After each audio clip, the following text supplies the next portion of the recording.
All right, everybody, welcome in. We've got a special interview here with head football coach Mark Sanders at Ashville High School. And, Coach, it's always good to see you, but it's always good to see you back at your alma mater here with the green on. And, Absolutely. And, I've got to know you for years and years ago when we worked together at Verizon. Even before that, I had met you. But been a long journey to get you back over here at Asheville. We want to talk about that a little bit, take a little bit out of your time today. And I appreciate you sitting in with us, taking time out of your schedule because I'm sure you're very busy. But, man, let's rewind the clock. I know you kind of grew up here in Asheville, so you're very familiar with this place and played football here and went on to play at the University of Alabama. But just rewind the clock back in those Asheville days coming up here and what that was like. Well, I mean, I started from a really young age. I started kindergarten at Springville, but my dad got a job over here, so we moved over, and he graduated from Asheville. My mom graduated from Springville, so, we're kind of like a hybrid. And, but anyway, we started out real young here, from the time I can remember. I was always up at the football field and with all the guys, with all the coaches, and that's just kind of how I grew up. And we were always doing something. Dad had us working, doing something at all times, and it was always football related or sports related, and we were just here. We put all the blood, sweat, and tears into this place for years, and it was a good setup. We were those kids that Dad ended up when he stopped coaching and got into administration. He just kind of threw us his keys. So we'd come play basketball whenever we would work out. We just kind of had a little access to doing stuff. Back before things changed and got a lot more legalities around things. But it was good times, man. And like just being a Bulldog always meant something to us, and I loved watching the older guys get after it, and I always just looked up to them and wanted to be like them. So you got to do this journey with your brother as well. Yeah. Talk about that and what that was like having him here during those days as well. Well, my brother Matthew, man, I always say he was the better Sanders, man. Like he was way better at everything than I ever was. He was just the best at it didn't matter if we were baseball or basketball, football. Like he was on top of it. Golf. Seemed like he got it a little more. Yeah, he wore me out. A little easier to him. Yeah, so I was kind of always like hanging around in his shadow, for a long time, and just trying to. I don't know. We had a lot of different interests, Like he was a lot of sports all the time, and I wanted to play with trucks and cars and stuff, when we were younger. So, but no, man, once we got into it and started realizing what we could do, like the potential we had to do things, and man, I just really started working hard, and started working extra and a lot of extra, and we'd stay late after practice and do stuff. We would leave from practice sometimes and go down to the tennis courts in Asheville and just play tennis. Like we were just always doing something, moving, just always moving, and we'd stay late and work on our foot speed and agility stuff, and it was just always something, So, and that's what I try to get the guys nowadays to realize. Like if you just stick to the little bit of time that you have when we're together as a team, like doing workouts and stuff, and you're not putting in extra, well, that's about as far as you're going to get. You have to put in extra if you want to make it somewhere. So, but anyway, but time playing here, man. I guess like most guys say, playing high school football is like the greatest experience in the world. It's just something you can't duplicate at the next level. Can't put a price tag on it either. And you can't, man. Like it's just, and I hope they never do. And I know it's coming, but it'll be a sad day. But no, man, it's just all those guys together fighting for a goal, and there's just so much pride and so much like passion into trying to do something for your hometown, and that's why ultimately like I finally got the clearance from the Almighty to come back and take this thing over, and it feels good. I'm excited to see what our guys can do. So we're definitely working hard now. We're going to keep working hard, and then the big thing is, once I've seen it multiple times throughout my coaching careers, like once guys get a taste of losing, it becomes a part of their identity, and that's the first thing I try to change is just to get them to believe in themselves a little bit. So if if a man can believe in himself, you know, the power of positive thinking and a right attitude can do a lot of great things, you know. So there ain't no doubt about that. Absolutely, yeah. It changes everything. So that's why we're trying to get in there first and start working on that kind of stuff with them, you know. Yeah. Let me ask you this: when did actually playing college football click or sit in with you when you was thinking, you know, this is a dream? And then not only playing college football, but at the University of Alabama, which I'm sure you probably grew up a huge fan, like most people did. I want to say it was the spring of my maybe sophomore year, like the end of my sophomore year, and maybe we were Coach Gross had taken us down to like a Bama spring practice, I think. And my brother was kind of, you know, getting recruited at the time because he had a booming leg, man. He could just punt. He was like 45 plus. Yeah, just consistent, you know. And he, you know, besides being a quarterback and a safety or outside linebacker, you know, like he was a heck of a punter. Yeah. And but you know, he was getting recruited for that, so we were all down there at Tuscaloosa, you know, at a practice, and you know, coaches were recruiting my brother, and then they look over at me, and they're like, whoa, like who's this cat? Who's this Sasquatch over here? You know, maybe we need to.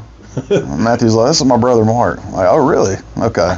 So that's kind of like when I saw the coaches actually take interest in me, I was like, okay, well, this could be a thing, you know. So that's when I really started working hard and you know, just trying to figure out that pathway to get my way into a Crimson jersey, you know, and it ended up working out, so it was cool. When you were there playing, I mean, you guys had some ups and downs, obviously, during your tenure there at Alabama, but what was that experience like? I know it's hard to sum it all up, but just overall, I'm sure you were learning. You were also growing as a person during that time. Just talk about that a little bit. Well, okay. You know, I think one of the hardest things about everything was knowing.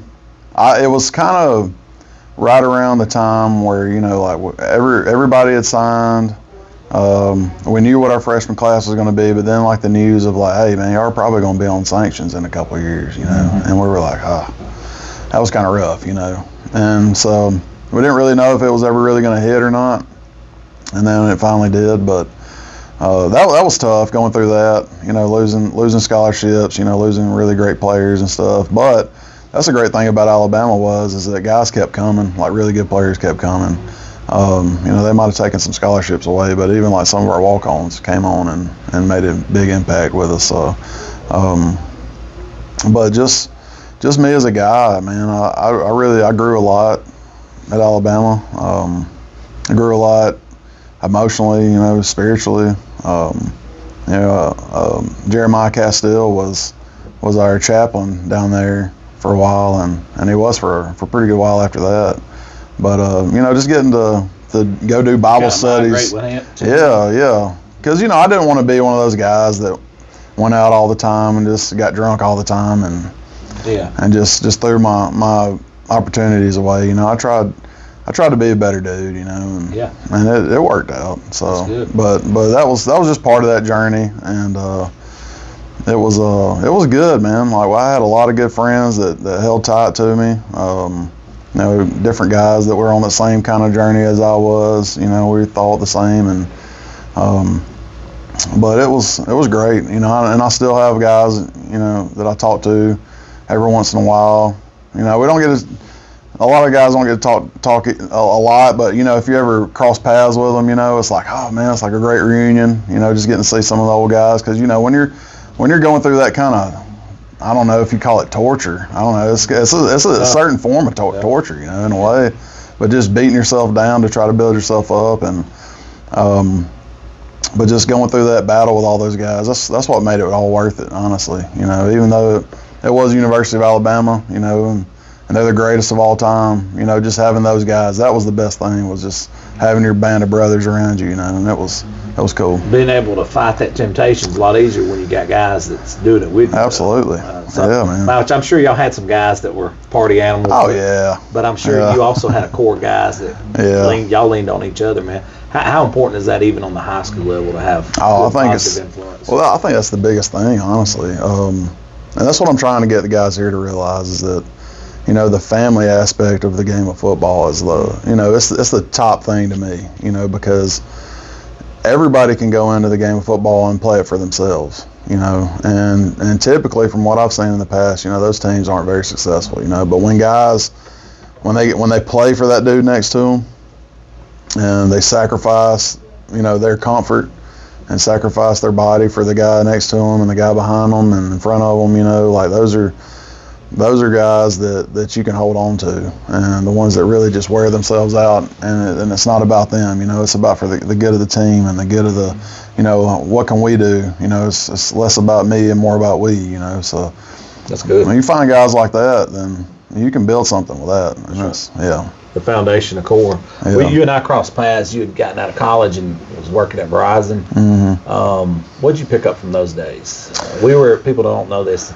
You didn't sell, you didn't eat. So that's true. Yeah. You had to learn a little bit about life, general public. What'd you learn from those days? Honestly, man, and I feel like every step of my journey, like after college, has been like preparing me for like what I do now. And right. I thank God for that, because He's shown me so many different things, and the ability to just be able to communicate with people, and and just to love on people, show people kindness and grace and mercy and love and all the good things, and but just like I was never real big about standing in front of people and talking, ever. Like it just wasn't my thing, and God kind of forced me into that situation to where I had to get a little uncomfortable. Kind of nudged you a little. Had a little nudging.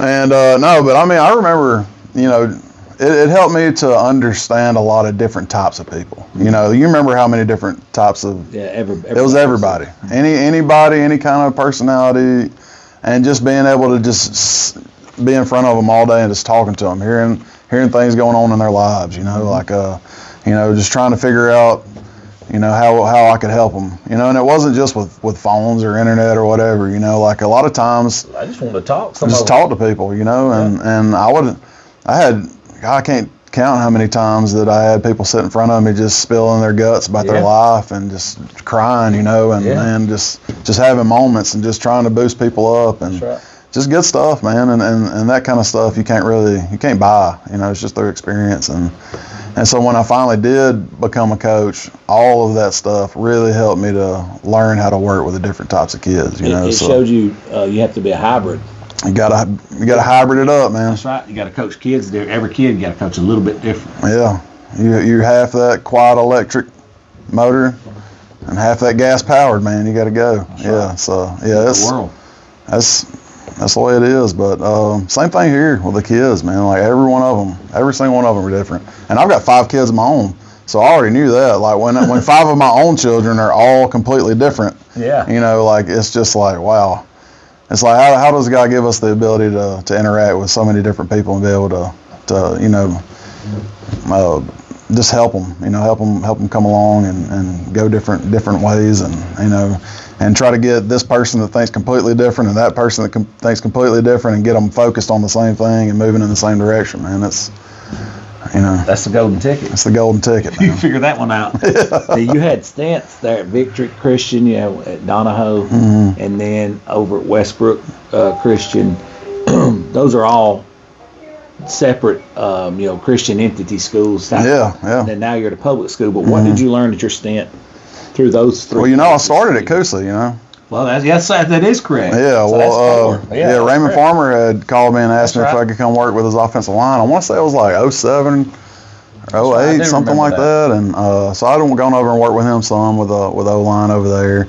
And then when Teddy Helms took over there, he asked me to come and, just kind of just coach the line for a full season. And so I did in 09. It was a good experience, and got to be a Coosa Christian conqueror, man. And it was an awesome experience, and I still talk to some of those guys that I coached back in the day. It was right. And but going from there, and I actually had a few years where I figured out that I had all these young kids.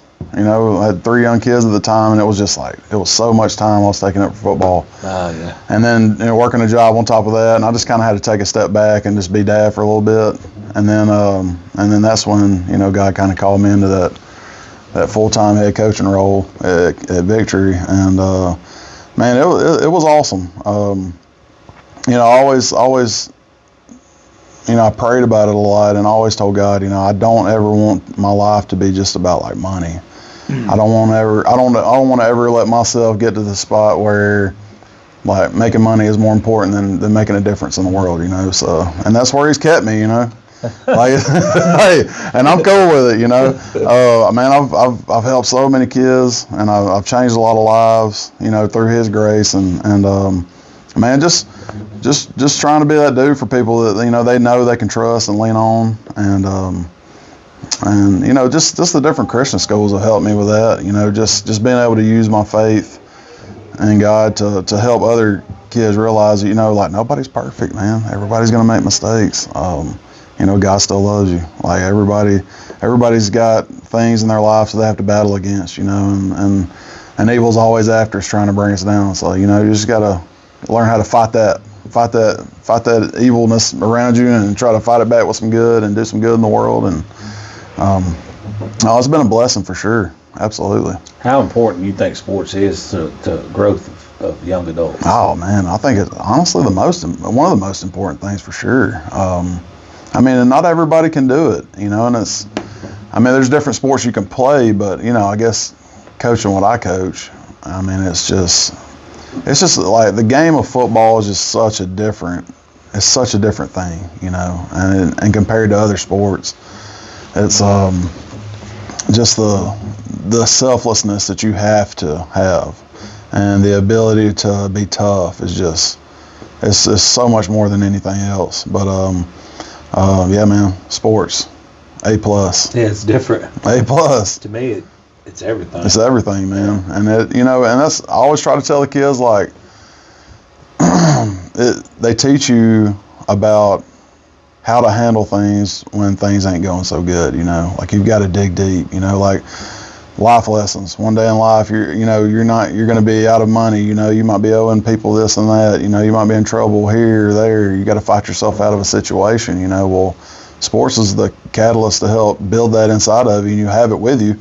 And then when you do get older and you're going through hard stuff, well, okay, well, I've been here before. I can handle this. So, I've been in this valley before. No, we've been here. Yeah. We can march our way out. No doubt. Absolutely. Yeah.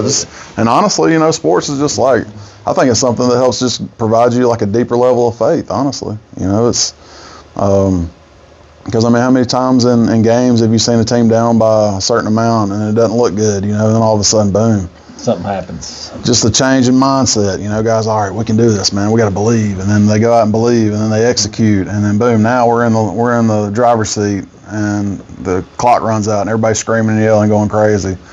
And just because somebody had a little faith, you know, and shared it with somebody else. Could be one little spark. One little spark, man. Sometimes that's all you need is just to change some mindsets around. But no, I mean, it's been great.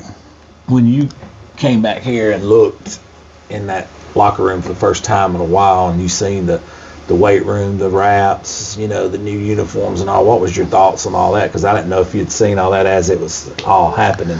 Well, I have been up here in the past and just kind of, I've stuck your head in. Yeah, I stuck my head in a little bit, you know, and I knew, like, well, see, the locker room when I was in school was on the opposite side of the field house, and they switched the locker room and the weight room. And so it's a little different now, which is okay. It's cool. Just trying to give the kids a little more room. In there. It is. You have this media room now. Got the media room, and we're also we're working on this indoor facility out here. It's the old Liberty Overalls building over here across from the baseball field, and it's going to be our big sports complex. And you know, it's going to have a weight room inside of it, and turf field, and places for wrestlers, and baseball cages, and all kinds of stuff. So it's going to be pretty nice. Man, that's awesome. A lot of good things has happened over here. This is, you know, I know Burns, superintendent over here. It's been in literally his backyard where he works every day. You know, he always speaks real highly of Ashville.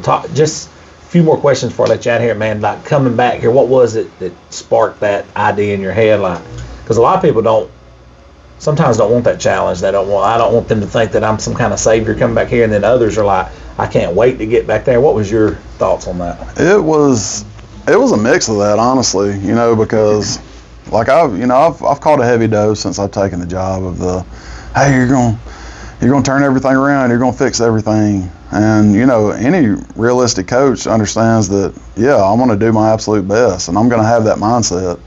But it ain't always going to be, peaches and cream, and that's the game. That's the game of football, and that's what kind of players you got coming through. You'll have a good group coming through, a great group coming through, and then other guys are, you might have a good you might have a good offensive line coming through these years, and some backs that can't really, manage the game very well together, and things might not be great, and then you might lose that line and then get some great great backs, and then now we've got a great ability to move the ball with these guys, but these guys are missing blocks up front, and now we're not gaining yards, and that's just the game, But when you can finally get it all together, and you can develop guys into all working together, and that's when truly special things start to take off, and that's what I'm looking to do. We gotta put it all together. But as far as why I came back, honestly, I pray about everything, that big decisions in life. I always take it to the Lord first, and when I finally prayed about it this time, because I'd prayed about it before in the past, and it was a couple other times throughout my coaching journey where I had been, people wanted me to come coach, and I wanted to come coach, and I prayed about it, and it just wasn't time. God didn't give me clearance and told me it's not time yet. But this time when it came around, they said, all right, this is it, it's time. So it was clear to me, what I needed to do, and it's not for my glory. Mark Sanders is just Mark Sanders. I'm not in it for any kind of self-satisfaction or gratification or anything. It's all for what kind of difference I can make, and how can I serve the kingdom first, and do it through helping these kids in my hometown, So, but I'm excited. I love the kids up here. It's been awesome, and I really can't wait to see what we can all put together for sure. A couple more questions, and I'll shut it down for real. Yeah, man. First order of business when you hit the ground here, what was that? Cleaning. Just cleaning. Just getting things organized and clean, man. I guess that's all I say about that. I understand. Just everything up to where just you clean want it. Yeah, just cleaning, man. Yeah. And the people that know, Yeah. But anyway, it was just cleaning, man. And then last question: if we were to fast forward, let's say 2, 3, 4 years from now, and was to ask you this question, how do you think you would judge success here? Me knowing you, I think wins and losses would probably contribute into that, but it's definitely not the ultimate factor. What would you say? Well, you know me well, my friend. Tenure then? Yeah, you know me well. I've never, any coach wants to win. I've had seasons where we only won a couple games. I've had seasons where we won a whole bunch of games, but going to the playoffs, and here's my thing, is that I've enjoyed all of those seasons the same, because to me, there's only going to be 7 state champions out of how many teams in the state of Alabama? Some classifications has over 100. Yeah. Just on that classification. You're right. And so you got hundreds and hundreds of teams, and 7 of them get crown champ. And the way I look at it is, I want my seniors when they leave to look back and say, man, that was the greatest year of my life. Yep. You know what I'm saying? And I want them, years down the road to come back and to be able to know that I can go see Coach Sanders. He's going to open his arms up, give me a huge hug. We're going to talk and laugh and cut up for a minute, and anytime they need me, call me on my phone, man. Just holler at me. I've had players throughout the years come to my house and just want to come hang out. That's it. With a group of them or something. They come and watch football. We'll go watch old film. We'll just hang out, build a fire. Sit around and talk. And that's what I'm in it for. Is how am I affecting these young dudes to where when they get older, they know what it takes to be a successful person, to use faith in their life to help springboard them into greatness. And what kind of husband are they going to be to their wife? What kind of father are they going to be to their children? That's my success, is trying to make sure that they are just great people. Great people. I want to help build up as many great people as I can to put out into the world. And